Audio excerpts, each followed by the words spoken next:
हैं आप सब। मैं Kavita Sharma, the tarot reader और न्यूमरोलॉजिस्ट। आज हम बात करेंगे बचे हुए साल के 6 महीनों की, यानी जुलाई 2025 से दिसंबर 2025 की, और जिसमें हम देखेंगे कि कैसे रहेंगे 6 महीने जो रह गए हैं। जैसे कि आधा साल खत्म हो चुका है, हम सब जानते हैं। और ये जो रीडिंग होने वाली है ये आपकी जन्म राशि यानी चंद्र राशि से होगी, और जितने भी मेरे लियोज हैं कैसे रहेंगे उनके आने वाले 6 महीने वो हम देखेंगे और जानने की कोशिश करेंगे कि कैसे रहेंगे आने वाले 6 महीने मेरे लियोज के लिए। मुझे लगता है कि काफी अच्छी रहेंगे, काफी अच्छे रहने वाले हैं। कार्ड्स की अपनी एक लैंग्वेज होती है, और जब रीडर के हाथ में वो आते हैं तो उन्हें ज्यादा पता चल जाता है कि क्या होगा। काफी हद तक ये आपके इनर वर्क से होता है। तो चले शुरू करते हैं। लियो के लिए आने वाले जो शायद आने वाले साल के 6 महीने जो बचे हैं कैसे रहेंगे वो देखते हैं। व्हील ऑफ फॉर्चून, मैंने बोला था। 10 of cups, wow. Page of pentacles, the chariot, the hanged man. मैंने बोला था कि मुझे पहले से लग रहा है, फीलिंग आ रही है। एक हाईली इंट्यूटिव हूँ मैं, मुझे पता है कि कैसे चीजें हो सकती हैं। तो कार्ड्स वैसे आ गए, और मुझे लगता है जैसे कि कार्ड्स बता रहे हैं कि ये जो बचे हुए 6 महीने मेरे लिए उसके लिए बहुत अच्छे रहेंगे। और फैमिली प्लानिंग कर सकते हैं आप, शादी कर सकते हैं, शादी को आगे बात कर सकते हैं, शादी के लिए घर वालों से बात कर सकते हैं, नए रिलेशनशिप की तैयारी कर सकते हैं, घर में कोई नया मेहमान आ सकता है, कोई ट्रैवल कर सकते हैं। कुछ चीजें जो आपने शुरू की थी अब कंप्लीट होती हुई मुझे दिखाई देती हैं। और अभी तक जो कंफ्यूजन्स थे कि कैसे करेंगे, कैसे होगा, क्या करेंगे, करना चाहिए या नहीं करना चाहिए, तो सारे सवालों के जवाब मिलते हुए मुझे दिखाई दे रहे हैं। और यहाँ पे सबसे सबसे सबसे जो अच्छी एक अच्छा जो मैसेज आया है तो मेरे लियोज के लिए, जो भी जितने भी मेरे लियोज, अब ये डिपेंड करता है आपके चार्ट पे, तो जितने भी मेरे लियोज हैं काफी सारा नेम, फेम, नाम, ऊंचा नाम, अच्छे लोगों में नाम और अच्छे ढंग से लिया हुआ नाम। जैसे किसी को शोहरत मिल जाती है, किसी को बड़ा नाम मिल जाता है, बहुत मेहनत करने का फल मिल जाता है। और ये वही वक्त है जो आपको लोगों की नजर में पहचान दिलाएगा।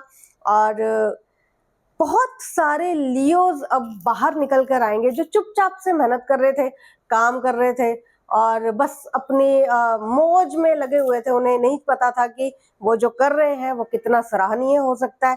तो उनमें से एक मैं भी हूँ। तो इसलिए मुझे ज्यादा पता है कि जितने भी लियोज ने अपने ऊपर मेहनत की है, अपना इनर वर्क किया है, अपनी इनर सेल्फ पे काम किया है, तो उनको अब उसके फल मिलते हुए मुझे दिखाई दे रहे हैं। अगले आने वाले 6 महीनों में जितने भी सोशल मीडिया पे कोई इन्फ्लुएंसर है या कोई सोशल मीडिया पे काम करते हैं, कोई टैरो रीडर है, कोई अकल्ट में प्रैक्टिस करते हैं, या जितने भी लोग किसी ना किसी चीज में अगर प्रैक्टिस कर रहे हैं, ऑनलाइन उनका ज्यादा काम है और अगर सोशल मीडिया पे ज्यादा एक्टिव रहते हैं, उनका काम उनके सोशल मीडिया से जुड़ा हुआ है, तो उनको काफी सारा नेम और फेम मिलने जा रहा है। और बचे हुए 6 महीनों में वो ख्यातियां, वो प्राप्तियां हासिल करेंगे, लेकिन जो आपने सोची भी नहीं होगी। लेकिन यहाँ पे मुझे थोड़ा बहुत हेल्थ का दिखाई दे रहा है कि आपको थोड़ा सा अपनी हेल्थ पे काम होगा, करना होगा।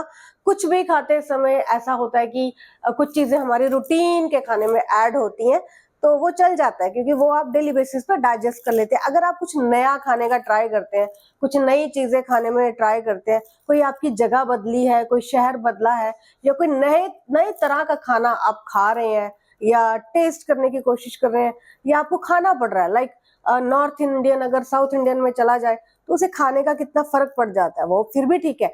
लेकिन डिपेंड करता है कि आपका टेस्ट, आपकी बॉडी और आपके डाइजेस्टिव सिस्टम कैसा है, कि वो खाना आपके लिए कितना। ये एक एग्जांपल दिया था मैंने। तो आपको अगर आप खाना चेंज करते हैं, खाने का रूटीन चेंज करते हैं, अगर अच्छा खा रहे थे, अच्छा भला खा रहे थे, तो उसे छोड़कर अगर आप जंक फूड पे शिफ्ट हो जाते हैं और कुछ ऐसा खाने लग जाते हैं, तो फिर वो एक आपके लिए प्रॉब्लम हो सकता है। तो खाने पे आप थोड़ा सा फोकस करें, खाने वाली चीजें, या ऐसा ना हो कि किसी को कुछ ऐसा प्रॉब्लम आ जाए। ज्यादा बड़ा प्रॉब्लम नहीं है, लेकिन हल्का सा मुझे ऐसे लगता है कि जिसके लिए लियोस को ऑलरेडी एक अवेयरनेस होगा कि ये चीजें मेरे लिए अच्छी नहीं है, ये वातावरण, ये ऐसी चीजें खाने में, या ये जगह आपको सूटेबल नहीं लगती, आपको अच्छा फील नहीं करवाती, तो वो यहाँ पे मुझे थोड़ा सा एक दिक्कत दिखाई दे रहा है कि जानते बूझते भी आप कुछ गलतियां करेंगे, तो ऐसा बिल्कुल भी ना करें अपने साथ। अपनी सेहत का बहुत ज्यादा ध्यान रखना है आपको बचे हुए 6 महीनों में। और यहाँ पे मुझे ऐसे लगता है कि जैसे बहुत सारी सक्सेस, बहुत सारे अचीवमेंट्स, बहुत सारी ब्यूटी, फ्रेग्रेंस, अच्छे लोग, सुंदर लोग जो अंदर से भी सुंदर है अपनी आत्मा से, और चेहरे से भी सुंदर है, जो देखने में भी बहुत सुंदर लगते हैं। किसी की मुस्कुराहट, किसी का चेयर अप रहना, किसी का खुश रहना, खुशनुमा इंसान का आपके जीवन में आ जाना और आपका उसके जीवन का हिस्सा बन जाना। यहाँ पे मुझे रिलेशनशिप्स भी अच्छे बनते हुए दिखाई दे रहे हैं, जैसे कि मैंने बताया कि आप बेबी प्लान कर सकते हैं, उसके लिए भी बहुत अच्छा समय आ रहा है। तो यहाँ पे ओवरऑल मुझे लियोस के लिए, जैसे कार्ड शफल करते वक्त एक उत्साह मेरे अंदर था, एक खुशी मेरे अंदर थी, वो कार्ड्स में भी निकल कर आई है। तो मुझे यहाँ पे लगता है कि यहाँ पे कंप्लीशन फील करते हुए मुझे मेरे लियोस दिखाई दे रहे हैं। आपको सिर्फ थोड़ा सा ध्यान रखना है कि आप अपनी, अगर मैरिज हो चुकी है, कुछ आर्ग्यूमेंट हो जाते हैं, कुछ डिस्टर्बेंस आ रही है, तो उसमें थोड़ा सा आपको ध्यान रखना होगा कि ये जो फीलिंग्स है, क्योंकि बहुत बड़े बड़े ट्रांजिट हुए हैं अभी, राहु केतु का 18 मई को बहुत बड़ा ट्रांजिट हुआ है, और जुपिटर का 15 मई को बहुत बड़ा ट्रांजिट हुआ है। तो आपको थोड़ा सा देखना होगा कि कोई चीज अगर आपको बुरी लग जाती है जल्दी से, तो उस पर जल्दी ध्यान मत दे। अगर बहुत कुछ अच्छा लग जाता है तो उसको जल्दी से उसकी तरफ अट्रैक्ट नहीं होना, तो थोड़ा सा धीरज से चलना आपके लिए समझदारी का एक फैसला हो सकता है। तो ये जो लियोस की रीडिंग है मुझे भी बहुत पसंद आई, और मुझे लगता है कि आने वाले 6 महीने यादगार 6 महीने आपके जीवन में देखे जाएंगे। तो ऑल द वेरी बेस्ट, मिलते हैं नेक्स्ट रीडिंग में।